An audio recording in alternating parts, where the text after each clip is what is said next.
hello আপু টাকা দিচ্ছে আসল টাকা একটু আপা আপু একটু সময় দেন আচ্ছা ওই এমপিদের রাতের খাবার যখন জুনাইদ আহমদ পলকের মন খারাপ হইতো তখন যাকে ট্রান্সফার করা হতো তার রাত এই খাটের মধ্যে যখন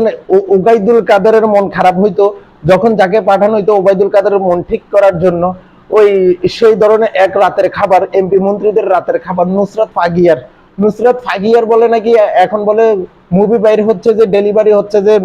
জিম থ্রি না জিন থ্রি ও মা খাইছে না আইদি কি ওয়ান কে দেখলো টু কে দেখলো থ্রি থ্রি আর কে দেখবে আমরা তো কইতেও পারি না মুভি যে বাইর হয়েছে এখন দেখতেছি যে মা হাসাই তো জিম থ্রি বাইর হয়েছে তো আমি চিন্তা করে দেখলাম এটা অভিনয় করেছিল কখন তো আমি এখন আমি খুঁজে পেয়ে দেখলাম যে না না না অভিনয় করেছিল তখন যখন পলকের মন খারাপ হলে পলকের বিছানায় যাইতো কাদেরের মন খারাপ হলে কাদেরের বিছানা ট্রান্সফার হইতো এভাবে করে নুসরাত ফারিয়া এমপি মন্ত্রীদের মনকে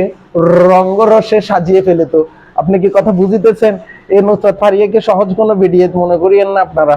তো এখন এই নুসরাত ফারিয়াকে নিয়ে আর কি বলবেন আর কিছু বলার আছে বলার নাই এখন তার জিন থ্রি না কি থ্রি মুভিটা প্রচন্ড হারে দেখতে হবে এবং সে প্রমোটিং এও নামে গেছে আরে ভাই আমি তো বলি যে কি বাংলাদেশে তো এখন মানুষ মুভি দেখে না মানুষে তো এখন বাংলাদেশে তো এখন বাস্তবিক অর্থে মুভি দেখতে দেখতে জান হয়ে আরে জান খান খান হয়ে যাচ্ছে গা তোমাদের মুভি আর দেখবে কখন তোমরা আবার মুভি আসো প্রমোট করতে আবার জাউরা মিডিয়া আবার তো দর্শকের চাইতে মিডিয়া বেশি মিডিয়ার চাইতে অভিনেতা বেশি এত শত অভিনেতা অভিনেত্রী আছে বাংলাদেশে ওইখানে দর্শক খুঁজেই পাওয়া যায় না তো ফিল্ম ইন্ডাস্ট্রি নিয়ে কিছুদিন আগে আরেক ওই অনন্ত জলিল কেউ যেটা পারে না সেটা অনন্ত জলিল পারে মানে একটা ডিম ভাইরা দেখো জলিল পারে কিন্তু মায়া কান্না করতেছে ফিল্ম ইন্ডাস্ট্রি নিয়ে আরে ভাই মুভি তো মানুষে দেখবেন আর দেখার চান্সও নাই সম্ভাবনাও নাই তো কাজেই মায়া কান্না করে কোনো লাভ নাই জিন থ্রি না জিন থ্রি কোন থ্রি বাইর করো নুসরাত ফারিয়া তোমাদেরকে কিন্তু আমরা চিনে ফেলেছি তোমরা যে এমপি মন্ত্রীদের রাতের রানী আমরা তো সেটা জানি তার কারণে তো বলি কি রে 50 লাখ 60 লাখ 1 কোটি টিয়ার গাড়িতে কিভাবে চলে ওমা হিতিরা তুই এমপি মন্ত্রীদেরকে মনোরঞ্জন করে এক রাইতেই 1 কোটি টাকা ইনকাম করে ফেলে যে ওই লেভেলের গাভিনেত্রী গুলা তো ওনাকে প্রশ্ন করিয়াছে আপনি যে শেখ হাসিনার চরিত্রে অভিনয় করেছেন একজন কি বুঝতেছেন তো সে বলতেছে যে আমি অনুতপ্ত অথচ শেখ হাসিনার আমলে যদি তাকে এই প্রশ্নটা করতো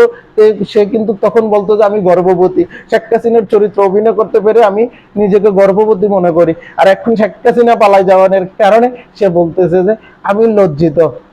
আমি এভাবে ওনার মতো মহিলার চরিত্র অভিনয় করা উচিত হয় নাই অথচ যখন শেখ হাসিনা ছিল তখন বলতেছে যে আমি